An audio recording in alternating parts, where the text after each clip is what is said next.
एक गांव में रघु नाम का एक युवक रहता था। उसका भरा पूरा परिवार था। उसके 2 बच्चे थे, उसकी पत्नी थी, लेकिन उसके माता पिता इस दुनिया से चल बसे थे। इसीलिए पूरे परिवार की जिम्मेदारी उसी के कंधों पर थी। बच्चे अपनी पढ़ाई करते थे और उसकी पत्नी अपने घर गृहस्थी के कामों के साथ गाय भैंस बकरी का दूध बेचकर अपना घर चलाती थी। और रघु पहाड़ में पत्थर तोड़ने का काम करता था।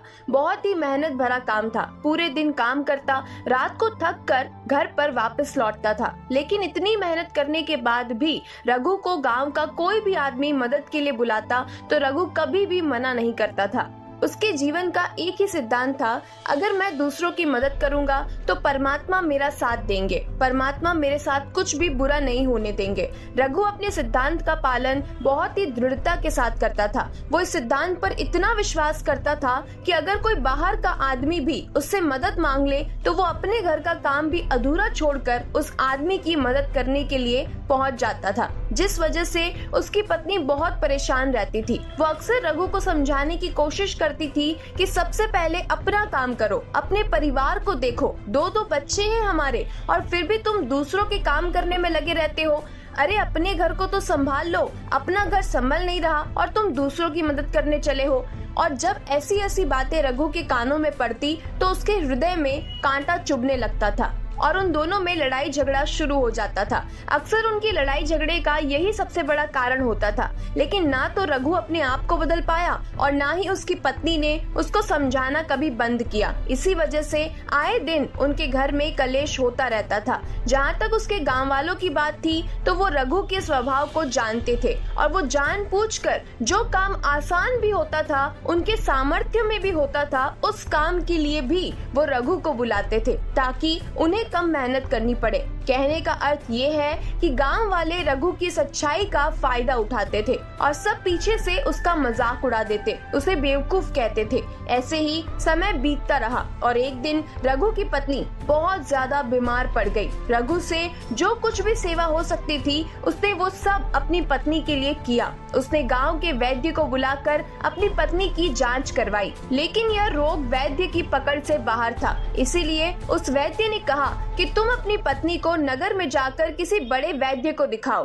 तो तुम्हारी पत्नी की जान बच सकती है। जल्द से जल्द नगर पहुंचने की व्यवस्था करो, नहीं तो तुम्हारी पत्नी के प्राण संकट में आ जाएंगे। ये सुनकर रघु के पैरों तले जमीन खिसक गई। उसने ये नहीं सोचा था कि उसकी पत्नी के प्राण संकट में है। वो सोच रहा था कि कोई साधारण सा रोग होगा जिसका इलाज हो जाएगा। लेकिन जब उसने वैद्य की ये बात सुनी तो वो घबरा गया। अब पत्नी को नगर तक कैसे लेकर जाए, क्योंकि उसके पास तो इतना धन नहीं था कि वह अपनी पत्नी के लिए एक घोड़ा गाड़ी करके उसमें अपनी पत्नी को बिठाकर नगर में ले जा सके। उसकी पत्नी की हालत बिल्कुल भी चलने की नहीं थी, इसीलिए उसे नगर पहुंचाने के लिए किसी घोड़ा गाड़ी की जरूरत थी। सहयोग से उसके पड़ोसी केशव के पास एक घोड़ा गाड़ी थी। वो अक्सर व्यापार के लिए अपनी घोड़ा गाड़ी नगर में लेकर आया करता था। इसीलिए रघु के मन में विचार आया कि मैं केशव की घोड़ा गाड़ी ले सकता हूँ। मैं केशव की इतनी मदद करता हूँ, कभी उसके काम को नहीं टालता, तो वो भी मेरे काम को कभी मना नहीं कर सकता। और यही सोचकर वो घोड़ा गाड़ी लेने के लिए केशव के पास पहुँच जाता है।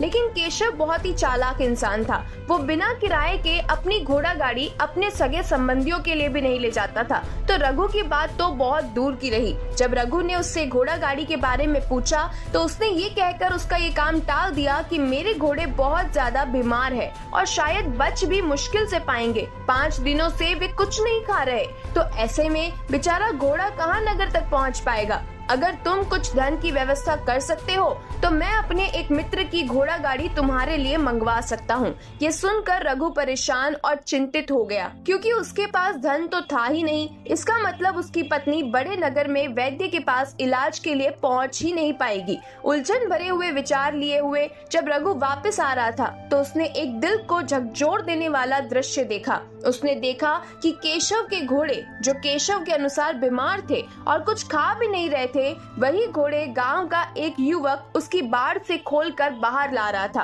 और गाड़ी में उसे जोड़ रहा था। ये देखकर पहले तो रघु को कुछ समझ में नहीं आया। उसके बाद जब रघु ने उस युवक से पूछा तो उसने बताया कि केशव ने यह घोड़ा गाड़ी उसे किराए पर दी है। ये सुनकर रघु का दिल टूट गया। उसने कभी सपने में भी नहीं सोचा था कि उसका सबसे अच्छा मित्र केशव उसके साथ ऐसा कर सकता है। हालांकि ये वक्त इस बात पर दुखी होने का नहीं था, इसीलिए रघु वहाँ से जल्दी से वापस लौट जाता है और गांव के ही एक सेठ के पास जाकर कुछ धन उधार लेकर केशव को दे देता है। केशव अपने मित्र की घोड़ा गाड़ी मंगवा देता है, जिसके बाद वो अपनी पत्नी को वैद्य के पास नगर में ले जाता है। जब उसकी पत्नी का इलाज चल रहा था तो यही सोच रहा था कि एक वो दिन था जब केशव की बेटी बीमार हो गई थी और केशव यहाँ पर नहीं था, तो मैं पूरी रात वैद्य जी के पास उसके लिए बैठा रहा, उसकी देखरेख करता रहा, उसकी सेवा करी। इतने दिनों तक केशव नहीं आया था, तब मैं ही उसके परिवार की देखरेख किया करता था। कैसा दुर्भाग्य है ये, जिसके लिए मैंने इतना कुछ किया, उसने एक घोड़ा गाड़ी देने से मुझे मना कर दिया,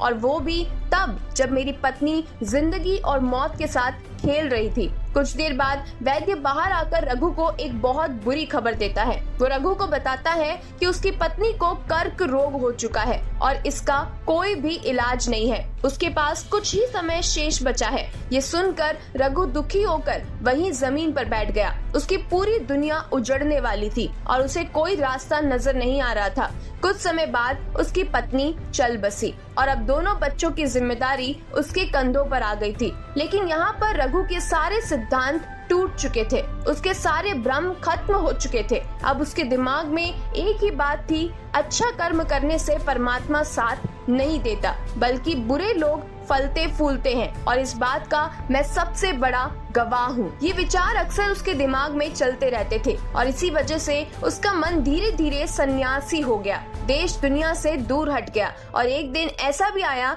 जब वो अपने बच्चों को अपने रिश्तेदारों के पास छोड़कर इस देश दुनिया को त्याग कर एक सन्यासी बनने के लिए घर से निकल पड़ा। उसने गांव में किसी को कुछ नहीं बताया। किसी को नहीं पता था कि रघु अचानक कहाँ गायब हो गया। सन्यास की दीक्षा लेने के लिए वो बौद्ध भिक्षु के पास पहुंचता है। वे बौद्ध भिक्षु उस समय ध्यान में बैठे हुए थे। ध्यान से बाहर आने के बाद वो बड़े ध्यान से रघु के चेहरे को देखते हैं और उसे सन्यासी बनने का कारण पूछते हैं। इस पर रघु उन्हें अपनी पूरी आप बीती सुना देता है और कहता है कि इस दुनिया से मुझे कुछ भी हासिल नहीं हुआ, मेरा मन इस दुनिया से विरक्त हो चुका है। जब मेरे दोस्तों ने ही मेरा साथ नहीं दिया तो इस दुनिया में रहने का क्या मतलब, और इसी वजह से मैं सन्यासी बनना चाहता हूँ। ये सुनने के बाद बौद्ध भिक्षु ने रघु को उपदेश देना शुरू किया। उन्होंने कहा कि याद रखना, जीवन से विरक्त होकर सन्यासी बनना तुम्हें परम सुख, परम आनंद कभी नहीं पहुंचा सकता। तुम दुनिया से अपने मन पर एक पत्थर लेकर विरक्त हुए हो, दुनिया से परमात्मा की खोज करने के लिए विरक्त नहीं हुए। इस संसार ने तुम्हें धोखा दिया, ऐसा तुम्हें लगता है, और इसीलिए तुम परमात्मा पर कभी विश्वास नहीं कर पाओगे और ना ही उनके लिए अपनी पूर्ण आस्था बना पाओगे। इसीलिए सन्यासी होने का भी पूरा लाभ तुम कभी नहीं उठा पाओगे। सन्यासी होने का लाभ तब मिलता है जब हमारी परमात्मा में पूर्ण आस्था बन जाती है। मैं तुमसे पूछता हूँ, क्या तुम्हारी आस्था परमात्मा में है?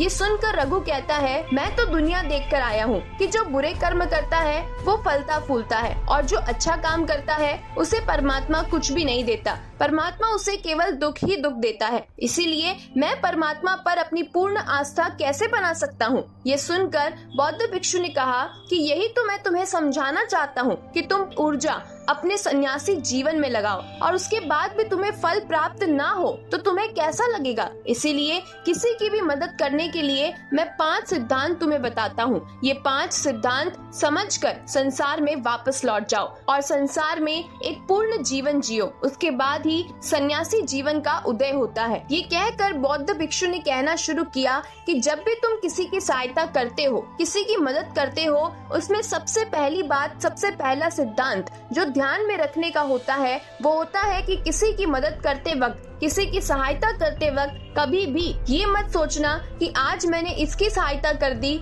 मदद कर दी, तो कल बदले में ये भी मेरी सहायता करेगा। अगर तुम ऐसा सोचोगे तो तुम्हें जीवन में दुखों का सामना करना ही पड़ेगा, क्योंकि एक नहीं तो दूसरा या दूसरा नहीं तो तीसरा कोई ना कोई तुम्हारी उम्मीद जरूर तोड़ेगा और वास्तविकता में वो मदद या सहायता नहीं होती, वो हमारे मन का एक लालच होता है। हम ये सोचकर उसकी मदद करते हैं कि आज मैं इसकी मदद कर देता हूँ तो कल ये भी मेरी मदद कर देगा, और यही लालच हमें अक्सर उन लोगों की मदद करने पर विवश करता है जो किसी न किसी रूप में धनवान होते हैं, क्योंकि हमें लगता है कि कल ये आदमी धन के द्वारा मेरी मदद कर सकता है। और इसीलिए जिस इंसान को वास्तविकता में मदद की आवश्यकता है, हो सकता है कि वो गरीब हो, लेकिन हमारा मन अपने लालच के वशीभूत होकर उसकी सहायता कभी नहीं करेगा। इसीलिए किसी की मदद करने के अपने विचार को विस्तार दो। केवल एक प्रकार के वर्ग के लिए अपनी सहायता या अपनी मदद पेश मत करो। तुम्हारी सहायता सबके लिए समान होनी चाहिए।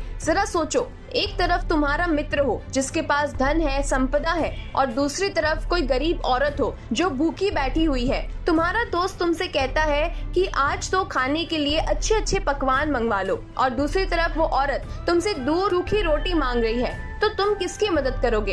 कौन मदद का हकदार सबसे पहले है? सबसे पहले हमारा कर्तव्य बनता है कि उस औरत की भूख मिटाई जाए, लेकिन अक्सर इंसान ऐसा नहीं सोचता।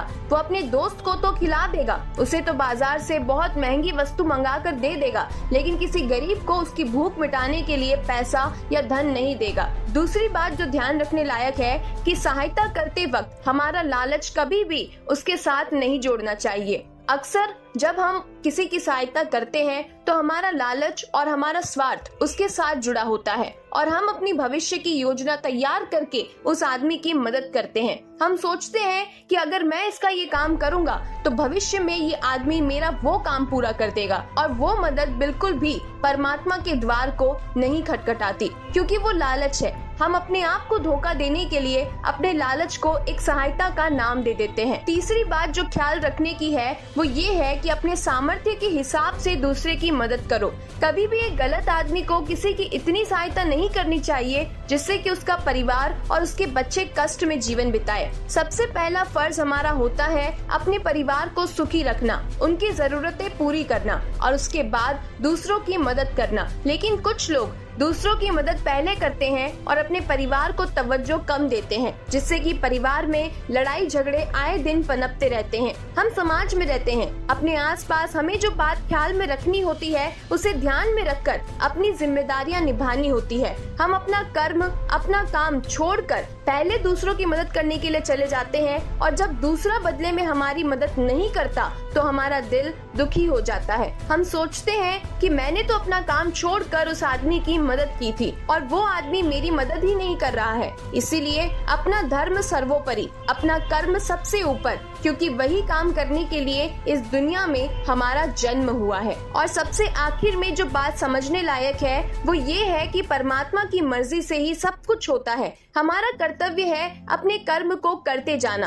करनी धरनी तो ऊपर वाले के हाथ में है, इसीलिए जो कुछ भी होता है सब ऊपर वाले पर छोड़ दो। अगर तुम्हें कोई धोखा भी देता है तो ये समझकर चलो कि वो सब ऊपर वाले की करनी होती है। आप ये मानकर चलो कि मैं करता नहीं हूँ, मैं तो एक माध्यम हूँ, करने वाला तो वो है, उसके सामने किसकी मर्जी चली। जब ये आस्था, ये विश्वास हमारे मन में पनपने लगता है तो हमारी सारी शिकायतें दूर हो जाती है, क्योंकि इस दुनिया में जो भी होता है अच्छे के लिए होता है, जो भी हो रहा है अच्छे के लिए हो रहा है, और जो भी होगा अच्छा ही होगा। चाहे हमारी बुद्धि आज वर्तमान में सिद्धांत को ना समझ पाए, लेकिन जीवन में कभी ना कभी किसी न किसी मोड़ पर हमें जरूर ये एहसास होगा कि जो हुआ था वो अच्छे के लिए ही हुआ था। इसीलिए सारी शिकायतें दूर कर दो और बस अपना कर्म करते जाओ, अपने जीवन को पूर्ण रूप से जी लो, और उसके बाद ही सन्यासी जीवन की नींव बनती है। इसके बाद बौद्ध भिक्षु ने रघु को कहा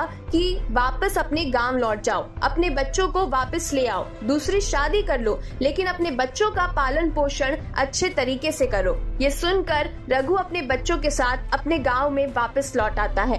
गांव में किसी को खबर नहीं थी कि रघु कहां पर गया हुआ था और वो क्या ज्ञान लेकर वापस लौट आया है, लेकिन अगले दिन सुबह सुबह गांव वालों ने रघु के चेहरे पर एक अलग ही तेज देखा और उसे एक अलग ही आभा में पाया। कहानी से आपने क्या सीखा बताइएगा जरूर। तो मिलते हैं ऐसी और भी नई कहानियों के साथ, ज्ञान भरी बातों के साथ। तब तक के लिए जीवन की इस खूबसूरत किताब को पढ़ना जारी रखिएगा।